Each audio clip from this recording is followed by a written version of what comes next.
May time ka ba na muntik ka ng sumuko sa music? Ano ang nagpa-stay sa'yo? Di ba siguro bukas, di pa rin ngayon. When pagdating ng panahon came out, people were like, kumakanta pala si Aiza. I miss acting, but I don't miss the waiting. Ako gusto ko talaga mga-collaborate si SB19. Hindi ko alam kung sila yung mag-acoustic o isasayaw ah. So, wala pa ako ron. Pasensya na sa mga nasungitan ko. Na siguro, ang pinakamalaking misconception doon, puro looks lang yung dala ko. Pero, life goes on. Wapakels.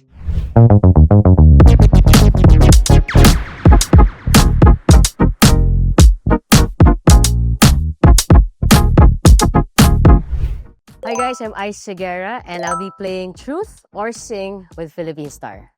Alright, wala na natin to. Truth! If hindi ka singer ngayon, anong tingin mong ginagawa mo? Feeling ko nasa prod pa rin ako. Pero behind the scenes ako. Tapos, may banda ako. Pero, so parang feeling ko same pa rin. Parang hindi ko ma-imagine honestly na hindi ako singer. Pero siguro singer pa rin, but pwede nang masabi kung hindi siya nasa mainstream, ganyan. Pero definitely I'll be in prod. Kasi ako yung tipo ng tao na hindi ko kaya yung na-structured na 9 to 5. Alam mo yun? Hindi ako pang ganun. So, yeah. Nung bata ka ba, pag tinatanong, what do you want to be when you grow up? Ano yung sinasabi? Dalawa yung sabi ko eh. Doktor tsaka sundalo. May time na sinabi ko gusto ko maging astrophysicist. Tapos, na-realize ko, ang dami palang math. Okay, iba na lang. So, yan. Truth. Ano yung pinaka-underrated Ice Segura song para sa'yo? Feeling ko, well, yung isang kinanta ko dun sa office playlist kanina, yung Wag na lang pala. Kasi since it's a new song, and of course, not everyone naman follows Ice Segura. So parang hindi nila naririnig pa, but every time I sing it, parang I'd always have people approach me that, you know, they like the song, ganyan. But yeah, I think it deserves to be heard by more people.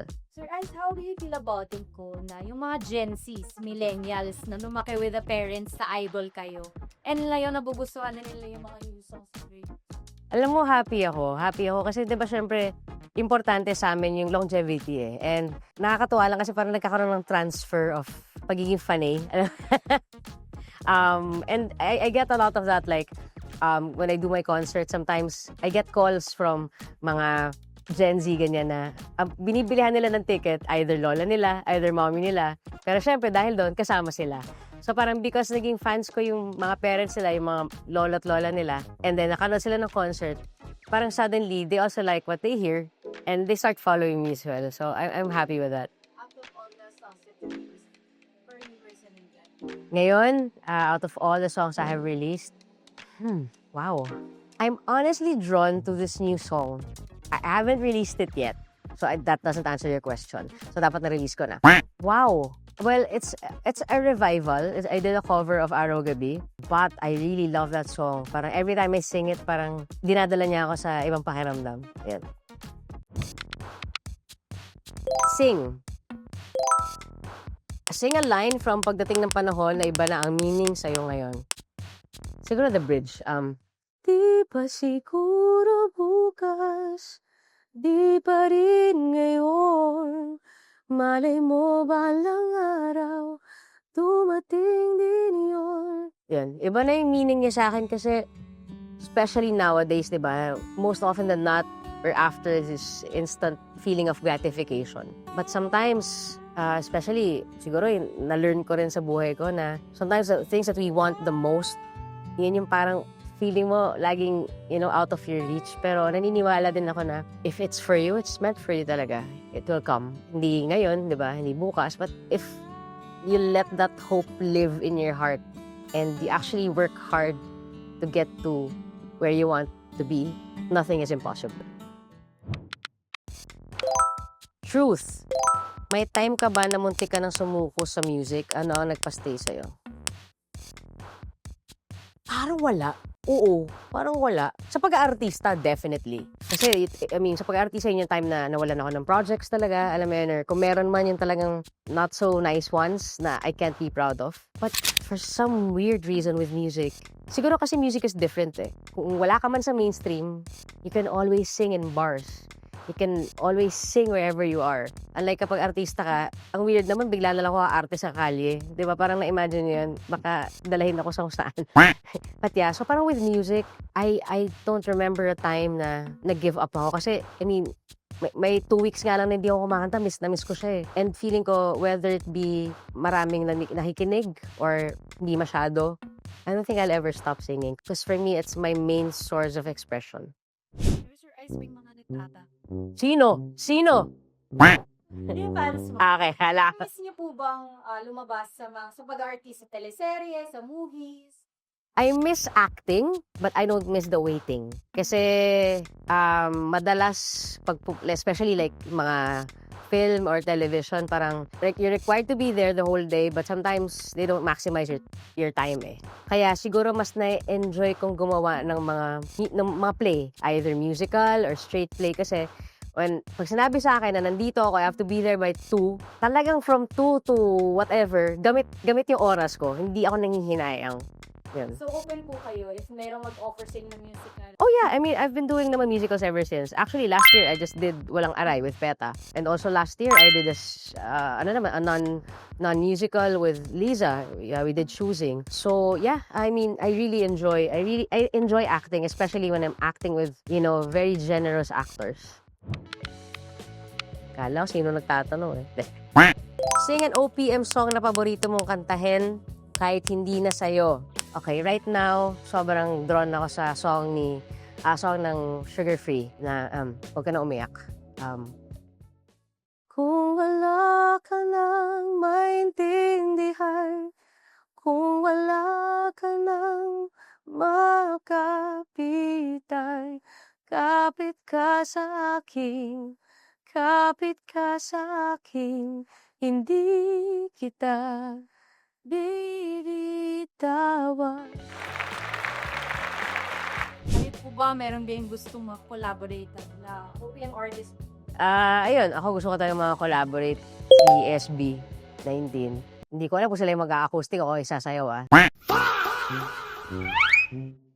So, wala pa ako ron. Hindi ko pa alam kung anong mangyayaring adjustment natin dyan Of course, syempre, I've always wanted to collaborate also with Ben and Ben. Yun, on top of my head sila. Ano yung biggest misconception about you as an artist? Alam mo, hindi ko alam kung ano misconception nila sa akin. Gano'n ako hindi concerned sa mga sinasabi nila. Hindi ko alam, honestly, kung anong misconception nila. Na siguro, ang pinakamalaking misconception na puro looks lang yung dala ko. Pero, Pogi! di nila alam may talent din ako. Guys, may talent din ako. Hindi lang puro pogi. Nagbabasa po ba kayo ng comments ng mga man mo? Depende. May times na oo, may times na hindi. Sa company namin, we meron yung podcast, yung talk sheets with Ice and Liza. So yun, binabasa ko yun. Kasi whatever feedback we get there, marami rin kaming nagagawa to apply it sa mga next episodes, ganyan. Or minsan, like, pag may guesting ako, like, gusto ko lang makita, pero parang lahat naman ng parang wala ka nakikitang misconception. Siguro pinaka-misconception is masungit ako or suplado, ganyan. Pag gutom ako, tapos nakita mo ako, wala akong magagawa Gutom ako Hindi ako makakasmile, di ba? I think that's the biggest misconception. Because I'm very introverted. I only become this when I'm in front of a camera. Because this is my job. But when I'm outside, I like being quiet. I enjoy the quiet. So parang siguro may expectations yung mga tao na paano nila ako nakikita sa mall, naglalakad, dapat ganun din sa kung ano nakikita nila on TV. But of course, it's not always like that. But, if, they say hi to me, I will always say hi back. As much as I can, I will accommodate. But at the end of the day, tao tayo, we have moods sometimes, especially when we're hungry. So, pasensya na sa mga nasungitan ko. Pero yun lang, pag kumakain ako at gutom, pasensya na po. How do you handle bashers po? I've learned to give my energy to people who matter. Especially sa work namin, di ba? Tama yung sinabi mo, di ba? Lagi may bashers, lagi may ganyan. If magpapa-apekto ako sa lahat ng negative things na sinasabi sa akin, edi good luck, di ba? I'm at this point in my life that I can't actually be insulted by people na hindi ko naman nakakasama. Kasi para ma-insulto mo ako, it has to come from someone that, alam mo yun, na ang taas ang tingin ko sa'yo, di ba? Or I feel like you're very smart, na talagang, that your opinion would matter. Pero kung literal na basher ka lang, may masabi ka lang, or it's coming from a place of hate, life goes on. Wapakels. Sing a song na tingin mo, mas nakilala ka bilang musician, hindi lang bilang child star. Definitely pagdating. Kasi, kinanta ko na kanina, kakantahin ko na naman. Pagdating ng panahon. Yan, siguro itong song na to kasi before this, ang tingin talaga sa akin, child star eh. When Pagdating ng Panahon came out, parang people were like, kumakanta pala si Aiza. Ay, may ganun ba? May kausap ako nito lang eh. Parang nagulat siya. Si Tito Gary. Na parang, when Pagdating ng Panahon came out, they were all like, huh? Alam mo, hindi namin alam kung kumakanta pala to.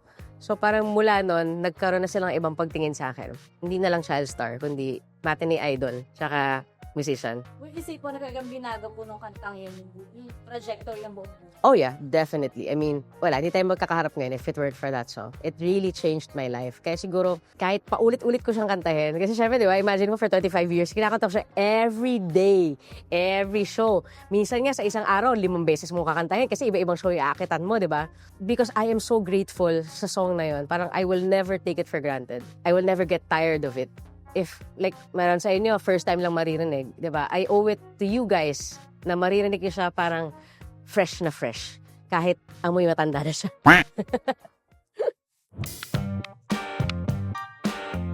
Sing a song that you want to dedicate to your partner. Ako, I really wanna dedicate the song that we actually wrote together to her. Kasi she wrote the lyrics of that song. And it's such a beautiful song. And it was actually inspired by our story. So, ang title ng song ay Ikaw ang Wakas. So, first time niyo maririnig. So, I'll just sing the chorus. Hindi ikaw ang una, pero ikaw ang wakas. Kahit anong ikot ng mundo, bumabalik sa iyong landas. Wala nang tanong, wala nang kulang, hindi man tayo sa simula. Di man tayo sa simula, tayo ang walang hanggang. Parang kayo to take time together outside work. Mahilig kaming kumain talaga. As in, sobra kaming foodie. Happy kami pag nakahanap kami ng restaurant na, I mean, whether fancy or hindi, as long as masarap yung pagkain. Because we obsess over food eh. As in talagang, kunyari kakain kami, tapos yung nagustuhan namin, talaga pinag-uusapan namin yan. Grabe yung taste ng ganito. No? Kasi chef yung asawa ko. Grabe yung taste ng ito. No? Lasang-lasa mo yung balance ng acidity. Ganon. So yan, food. We love to travel. Although tamad ako kasing traveler. Si Lisa siya yung active. Siya yung very extrovert sa amin dalawa. Imagine mo na sa Boracay kami. Siguro for the first day, ayoko lumabas. Doon lang ako sa hotel. But lately, na ito yung happy ako. Kasi I love getting massages. Okay, like, I could go like 8 hours, diretso massage. Pero it's something that I enjoy. But siya, hindi niya na-enjoy yun kasi she gets bored. But lately, siya yung nag-ask sa akin na, love, pamasahay tayo sa ganito. Kasi pinupuntahan kayo malapit sa amin. So like, it's so amazing. I'm so happy. Ano po kayo yung secret yung dalawa to long-lasting relationship? We make sure that we want to be better for each other. Better human beings for each other. Of course, coming in, lahat naman tayo, normal yon na may mga baggages tayo from our past relationships, childhood traumas and everything. And that's normal. We tend to bring it into the relationship, diba? And these behaviors come out. And these behaviors causes fights, misunderstandings, etc. But siguro what I love about my wife and I, when these behaviors come out and nasaktan ng isa't isa, we make it a point to look for the root cause of that behavior so that we can change that behavior. Because this relationship deserves nothing less than our best. And sabi ko rin sa kanya, I think kaya rin we're, okay yung relationship natin. Because when we fight, maayos tayong mag-away. Maayos kami mag-away in the sense na na-imbibe na namin yung thinking na hindi namin kaaway ang isa't isa, pero it's us against the challenge. Kasi tendency is, di ba, mag-aaway ko, hindi, ikaw, hindi naman siya yung kaaway ko eh. It's constantly being present and showing interest sa ginagawa ng bawat isa. I mean, she supports me wholeheartedly. I support her 100%. And accepting that, while she's not perfect, I love her quirks. I actually find it adorable. Paano niyo naman kasi ni-separate work life from person? Wala, hindi namin na-separate. Wala, like eto na lang, kagabi. Siyempre, di ba, sabihin natin, work-life balance, pagdating ng after dinner, wala nang work. Hindi eh. I mean, I think that's how we thrive. Kasi kahit ako mismo as a person, personal life ko at yung work life ko, it's so intertwined. Hindi ko alam kung kailan ako magsisimula at matatapos. Gets mo? Yung tipong literal na kahit nasa labas ako at hindi mo nag-work, people would still come to me. So, it's, alam mo yun, wala eh. Talang ganun siya eh. And I think that's how Liza is as well. Like, eto na lang, ano oras kami natulog? 3:00? Uusap kami ng bagong kanta. Nag-uusap kami ng mga bagong ideas. But I think that's why we enjoy being with each other kasi pareho kami ng interests so that work doesn't feel like work. Pwera na lang kung tipong pareho na kami stressed out at medyo ando na kami sa mga limits namin. But yun, wala eh. It's always like that. Sing one line ng kanta mo na sobrang personal para sa'yo. During the pandemic, I think this was 2021 if I'm not mistaken, I released a song. It's called Wag Kang Aalis. I wrote this song along with Liza nung time na when depression really hit me hard. Wag kang aalis, dyan ka lang muna sa aking tabi. Wag mong iiwan, kailangan kita nais malaman. Na ako'y may karamay at ako'y may halaga. Yan. Siguro, yun yung time kasi na parang feeling ko wala akong purpose. Siguro, it's a turning point then na I need help. Like, I need to feel that the people I love, or at least the person I love is just there. Hindi niya ako iiwan. I just want to share my story. And if one or two people can actually, relate to my experiences and help them get through something, then I think I've done my job. Truth. Ano yung song mo na kahit paulit-ulit mo kinakanta, may kurot pa rin hanggang ngayon? So, merong song from the musical Katie na ang title niya ay Minsan Ang Minahal Ay Ako. So, every time I sing this song, it brings me back to the time when I felt like I was left alone by the fans. I think the passion to sing or the passion to perform never really left my body. It has always been there, and I think kahit uugod-ugod na ako, feeling ko nandyan pa rin siya. Ang lingap mo'y hahanap-hanapin sa entabladong minsan ay sa akin. At kung ako ay malimutan, kahit sa awit ko man lamang, iyo sanang matandaan bago tuluyang lumisan na minsan ang minahal ay ako. So yun, parang it talks about that. My journey na yun ng, if you're a performer who's very passionate about the work or the craft, diba, that you do, and then suddenly you feel like, they've moved on to someone. May bago na silang sinastan. So yeah. Where would you stay inspired na play music after always? Siguro ngayon, parang I don't pressure myself. And I think that works a lot sa akin. Na parang kasi if I pressure myself, ngayon parang kahit na paano I'm happy with my current state in the sense na, okay, I sing. And then if I feel like writing something, then I will write something. Alam mo, hindi nagde-depend sa writing ko yung pangkain namin. Alam mo yun? Happy ako sa aspeto na yun. But the singing kasi, even if I'm not inspired, I will sing. Yeah. So before we end this, I want to thank everyone who's watching tonight. Well, today, tomorrow, forever. Especially the fans, who have supported me mula nung ganyan pa lang ako kaliit hanggang sa ngayon na parang labubu size na. Sobrang laking bagay sa akin na nandun kayo, supporting me through the many changes.